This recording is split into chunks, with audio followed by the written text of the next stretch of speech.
Okay जी, तो इस video में हम देखने वाले हैं कि आप किस तरीके से TTY1 के अंदर ऑटोमेटिक लॉगिन करते हैं। अब ये करता क्या है, इसका यूज़ केस क्या है वो मैं आपको दिखाता हूँ। तो सबसे पहले जो अगर आपने इसका डाटा वगैरह लेना है तो ये मैं ब्लॉग्स लिखता हूँ यहाँ पे, webmentor.online वेबसाइट का नाम है। यहाँ पे जाके आप पढ़ सकते हैं। यहाँ पे आप ब्लॉग्स पे क्लिक करें, बहुत ज़्यादा ब्लॉग्स नहीं है, सबसे पहले नंबर वाला है। आप यहाँ पे आके ना सर्च भी कर सकते हैं, हाउ टू ऑटो लिख के सर्च करेंगे, यहाँ पे आ जाएगा। रीड आर्टिकल पे क्लिक करेंगे, ठीक है। यहाँ पर ये मैंने तरीका दिया हुआ है कि TTY1 ये आपके सामने जब ओपन हो कहते हैं ना यहाँ पे लॉगिन करने के लिए सर्वर में, तो यहाँ पे आप ऑटोमेटिकली लॉगिन करा दें किसी भी अकाउंट से। तो वो किस तरीके से करते हैं, अब इसका बेनिफिट क्या होगा वो मैं आपको दिखाता हूँ। सबसे पहले जो इसका बेनिफिट है वो ये है कि अब मेरी मिसाल के तौर पर लाइट वगैरह बंद हो जाती है, जो पाकिस्तान में अमूमन होता रहता है, तो होगा इसे ये कि जो जब सर्वर रीस्टार्ट होगा तो उसको लॉगिन करना पड़ेगा पहले, फिर जाके वो सर्वर की फाइल चलाएगा। या तो आप यूं कर सकते हैं कि उसको बैकग्राउंड सेटिंग बना सकते हैं, लेकिन अगर आप बैकग्राउंड सेटिंग नहीं बना रहे, उसको बैकग्राउंड में SSH फाइल नहीं चल रही, तो उसकी बजाय आप ये कर सकते हैं कि ऑटोमेटिकली लॉगिन हो जाए और profile.d वाली फाइल के थ्रू इसको रन कर दें, आप सर्वर को ऑन कर दें, ठीक है। तो इस तरीके से इसको ओवरकम करने के लिए जो है वो TTY1 को ऑटोमेटिकली लॉगिन कराते हैं इसमें। तो वो करने का क्या तरीका है वो मैं आपको दिखाता हूँ। ये है कि इसको आप फॉलो कर सकते हैं, जो यहाँ मैंने गाइड दी हुई है, देखें यहाँ तरीका भी दिया हुआ है कि आपने किस किस को क्या क्या क्या करना है, कहाँ पे जाके क्या क्या फाइल जो है वो बनानी है, और थोड़े बहुत स्टेप्स हैं। अच्छा, यहाँ पे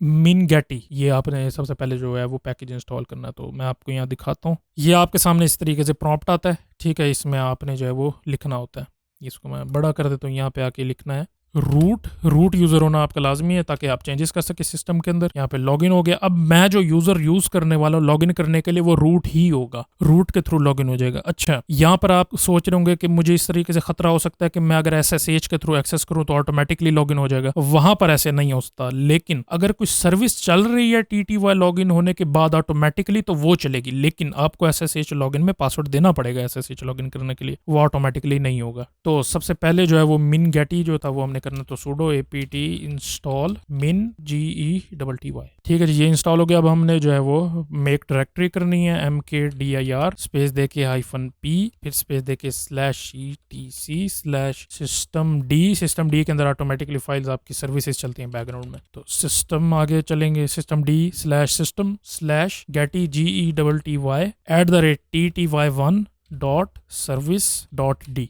ये हमने जो है वो क्रिएट करना है। तो एंटर करेंगे तो ये क्रिएट हो जाएगा। अब आपने डायरेक्ट इसको नैनो करके भी कर सकते हैं, लेकिन मैं एक तरीका दिखा रहा हूँ कि कैट के थ्रू आप किस तरीके से करते हैं। आपने बस लिखना, तो ऑटोमेटिकली जो आप यहाँ पे लिखेंगे ये सारा उठ के उस फाइल के अंदर सेव हो जाएगा। वो मैं आपको दिखाता हूँ कैसे। कैट ग्रेटर देन का साइन, फिर etc/system.d/getty@TTY1.service.d/override.conf, यानी कि आप सेटिंग को चेंज कर रहे हैं TTY1 जो लॉगिन कराता है। तो पहले आपसे पूछता है, प्रॉम्प्ट देता है, यहाँ पे आप ऑटोमेटिकली इसको करेंगे। तो अब ये लिख लेने के बाद यहाँ पे 2 दफा आपने लेस देन का साइन देना है, ठीक है। फिर माइनस स्पेस देके 1 दफा डबल कोट, फिर अंडरस्कोर EOF, फिर अंडरस्कोर, फिर जो है वो क्लोज कर देना है डबल कोट्स। एंटर करेंगे तो यहाँ पे अब ये आपको प्रॉम्प्ट दे रहा है कि आपने क्या लिखना है। तो 2 दफा स्क्वायर ब्रैकेट डालें और उन स्क्वायर ब्रैकेट के अंदर लिखें सर्विस का कैपिटल S, फिर एंटर करेंगे। फिर ये दोबारा यहाँ से पूछेगा, तो यहाँ पे लिखना है exec start, exec का E बड़ा, स्टार्ट का S बड़ा, इज इक्वल टू, फिर एंटर देना है। फिर आपने यहाँ पे करना है exec, फिर स्टार्ट इज इक्वल टू, यहाँ पे आपने देना है हाइफन यानी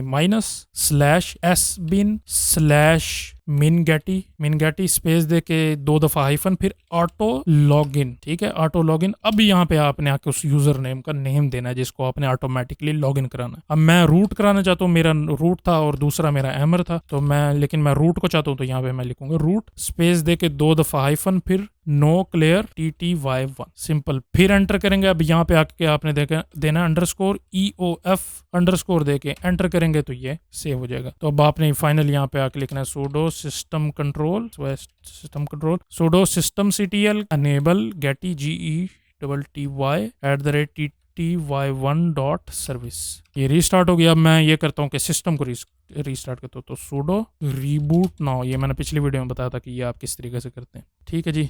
ये देखिए कितनी ज़्यादा फास्ट होता है सिस्टम, इसीलिए मुझे जो है वो सर्वर वनियन ज़्यादा अच्छे लगते हैं लिनक्स के, कि ये फास्ट होते हैं और बहुत कम जो है वो रिसोर्सेज यूज़ करते हैं, ठीक है जी। यहाँ पे आप अपने सामने देख सकते हैं कि रूट ऑटोमेटिक लॉगिन आगे लिखा भी आ गया, ठीक है, और ये आपके सामने ऑटोमेटिकली लॉगिन भी हो गया। इस तरीके से करके आप डेबियन के अंदर ऑटो लॉगिन को है वो अनेबल करते हैं।